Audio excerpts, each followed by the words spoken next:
শুভ দুপুর বন্ধুরা, প্রত্যেক দিনের মতো রান্নাবাড়ির দিকে চলে আসছি। সেটা একটু রান্নাবাড়ি করলাম বন্ধুরা। এখানে হচ্ছে মসুরির ডাল, চচ্চড়ি, পেঁয়াজ, লঙ্কা, রসুন সব দিয়ে দিচ্ছি। ডালটা আজকে সোমবার দিব না, একদম চাপ চাপ করে করবো। নামানোর আগে কাঁচা সরষের তেল দিয়ে দেবো, খুব টেস্ট লাগে খেতে।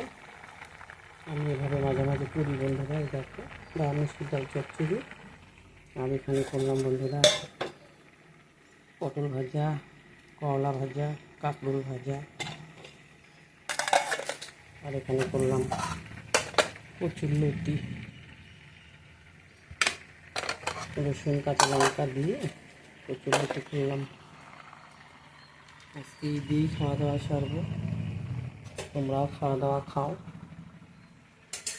সবাই ভালো থেকে সুস্থ থেকে বন্ধুরা। খাওয়ার সময় পাশে আচার নিয়ে নেবো আমি, খুব ভালো লাগবে খেতে। ডাল চচ্চড়ি হয় নাই, হচ্ছে জলটা একদম শুকিয়ে যাবে, একদম চাপ চাপ হয়ে যাবে, দারুণ লাগে খেলতে। ডালটা ফাটা ফাটা হবে, খুব সুন্দর লাগে। এটা হলেই আমরাও খাওয়া দাওয়া খাবো। আসি বন্ধুরা, আবার একটা অন্য ভিডিওতে দেখা হবে।